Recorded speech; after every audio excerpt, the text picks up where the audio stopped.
તુલસી બંગલાની પાછળ કેનાલમાં ગેરકાયદે રીતે સિમેન્ટનો રગડો નાખતા પાણીના પ્રવાહમાં અડચણ તેમજ મચ્છર અને બીમારીઓ જોવા મળી રહી છે. મચ્છરોનો ઉપદ્રવ પણ જોવા મળી રહ્યો.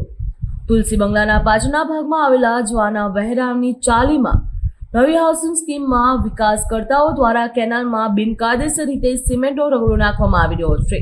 ટ્રક દ્વારા ઢોળવાથી સીધા કેનાલના સિમેન્ટનો રગડો નાખવામાં આવતા કેનાલમાં પ્રવાહમાં અવરોધ ઉભો થયો. આ જામી ગયેલું પાણી હવે ઠેર ઠેર ઉભરાઈ રહ્યું છે. ત્યાં મચ્છરનો ઉપદ્રવ જોવા મળી રહ્યો છે. સ્થાનિક રહીશોના જણાવ્યા અનુસાર મચ્છરજન્ય રોગચાળો તેમજ ડેન્ગ્યુ અને મલેરિયા જેવી બીમારીઓનું જોખમ પણ વધી રહ્યું.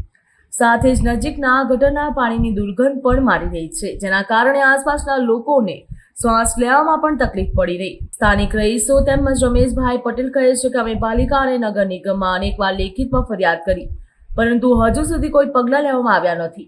અમારું જીવન ત્યજી રહ્યું છે.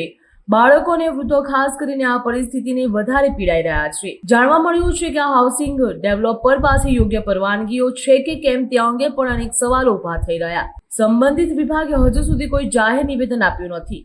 સ્થાનિક રહેવાસીઓ હવે એકજૂથ થઈને ન્યાય માટે નાગરિક અધિકાર સંગઠનો સાથે સંપર્ક કરી રહ્યા. તેમજ તેઓ નિર્ણય ઉપર છે કે જો તત્કાળ કોઈ પગલાં લેવામાં નહીં આવે તો તેમના દ્વારા આંદોલન કરવામાં આવશે.